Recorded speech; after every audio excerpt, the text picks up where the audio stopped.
ඊයේ මගේ මුදල් ඉවර වුණා. මේ ඉවර වුණා කිව්වහම අර අපි සාමාන්‍ය ඉවර වෙනකොට කියන්නේ finish ඒ වගේ වචන ගන්න එපා.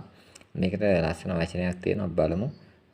එතකොට ගන්න ඕන I ran out කියලා. මුදල් වගේ දෙයක් ඉවර වුණා කියන්නේ අපි ran out කියන වචනය. right? I ran out of money. ඊයේ කියනකොට අපි ගන්නවා වචනය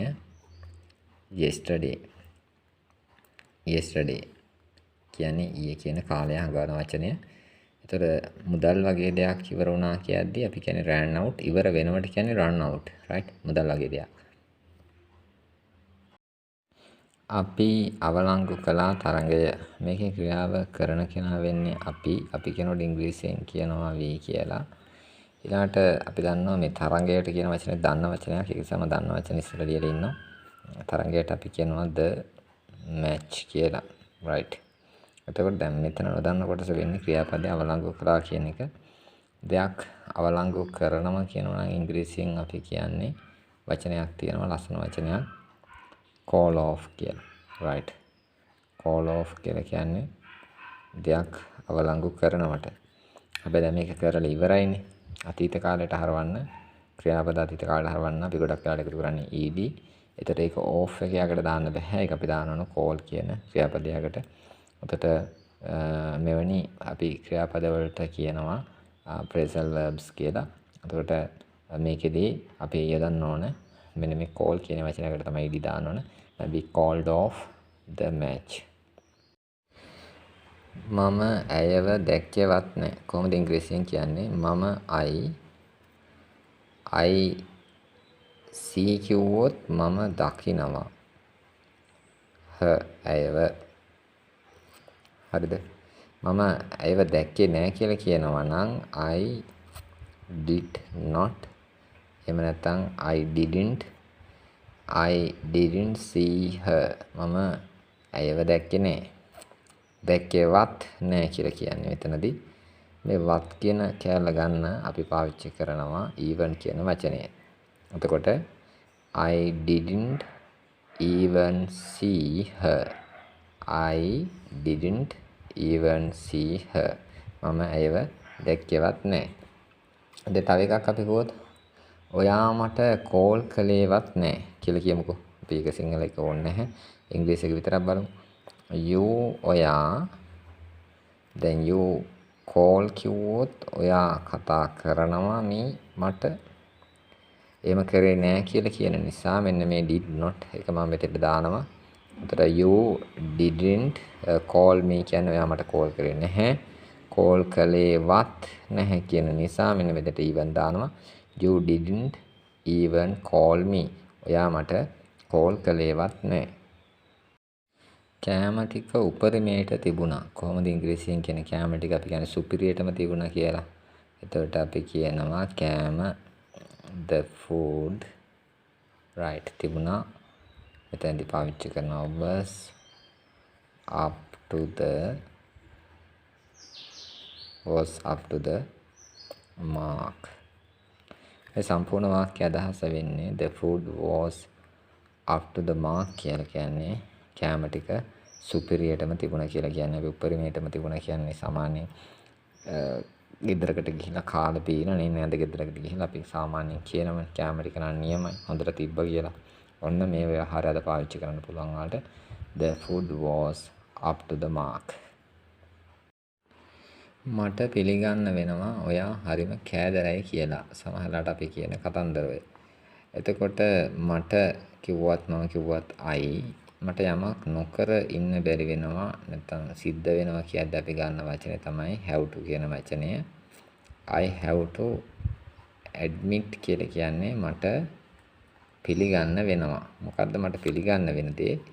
ඔයා හරිම කෑදරයි කියලා. ඒතර ඔයා හරිම කෑදරයි කියන්නේ දන්නවා අපි you are ඔය ගොඩාක් කෑදරයි කියන so කියලා දැම්ම වචනේ මම so greedy right so greedy. එතකොට මට පිළිගන්න වෙනවා නැත්නම් මට පිළිගන්න සිද්ධ වෙනවා ඔයා හරිම කෑදරයි කියලා. I have to admit you are so greedy. නැත්නම් මට පිළිගන්න වෙනවා ඇය හරිම කැදරයි කියනවා නම් I have to admit she එක ආදාන්න බෑ she is කියලා තමයි එන්න ඕනේ she is so greedy. පසුව අපි ඇත්ත දැනගත්තා කියලා කොහොමද අපි ඉංග්‍රීසියෙන් කියන්නේ? මෙන්න මෙහෙම කියන්න පුළුවන්. අපි කියද්දිත් we කියලා තමයි ගන්නෙ. දැනගත්තා කියන්නේ මම අතට ලියනවා we came to know කියලා. we came to know අපි දැනගත්තා. right මොකද්ද දැනගත්තේ? ඇත්තට අපි ඉංග්‍රීසියෙන් කියනවා the truth. ඇත්තට ඉංග්‍රීසියෙන් කියනවා the truth. මේ පසුව කියනකොට දානවා මම වචනයක් later කියලා. right තර we came to know the truth later. පස්සේ අපි ඇත්ත දැනගත්ත කියන අදහස එතන තියෙන්නේ. මම කිව්වා ඔහුට මම එහි යන්නේ නැහැ කියලා. කොහොමද ඉංග්‍රීසියෙන් කියන්නේ අපි ඒ වගේ දෙයක්. තර මම කිව්වා කියද්දි I told කියලා ගන්න පුළුවන්. ඔහුට කියද්දි කියනවා him. I told him මම කිව්වා ඔහුට. මොකද්ද මම කිව්වේ? මම එහි යන්නේ නැහැ කියලා. එතකොට අපිට මේක ගලප ගන්න පුළුවන් මේ විදිහට. ඉතුරු කෑල්ල මම එහි යන්නේ නැහැ කියන්නේ. එතකොට ඒක අපි දැන් මේ reported speech ඒ ස්වරූපයෙන් ලියද්දී I will go there කියන එක will එක අතීත කාලයට හරවනවා would කියලා. I would go there කියන්නේ එහි කියන අදහස. right මේ වාක්‍ය අතීත කාලයට කියපු නිසා මේකත් අපි අතීත කාලයට හැරෙව්ව තව සරල විදිහට කිව්වොත්. එතකොට I told him කිව්වා මම ඔහුට කිව්ව කෙනෙක් අතීත කාලෙනේ. එතකොට යන්නේ නැහැ කියන එකත් එතකොට ඒ අතීත ස්වරූපයෙන් තමයි ලිව්වේ. I will එක would කරා I would go there. ඔහු මාව නොසලකා හරිනවා. කොහොමද ඉංග්‍රීසියෙන් කියන්නේ? He is overlooking me. He is overlooking me. ඔහු මාව නොසලකා හරිනවා කියන එකයි එතන අදහස වෙන්නේ.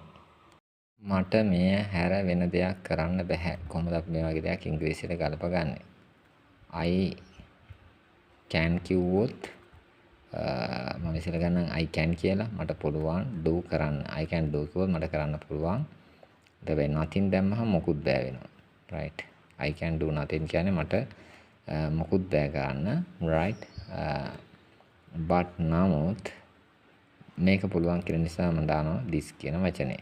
එතකොට I can do nothing but this. මෙන්න මේ විදිහට මේක පාවිච්චි කරන්න පුළුවන්. ඉතින් මම හිතනවා මේ වීඩියෝ එක ඔයාලට ප්‍රයෝජනවත් වෙන්නේ නැති කියලා. අපේ channel එක subscribe කරලා තියාගන්න. ඒ වගේම වීඩියෝ එකට like කරන්න, comment කරන්න කියලා මතක් කරනවා.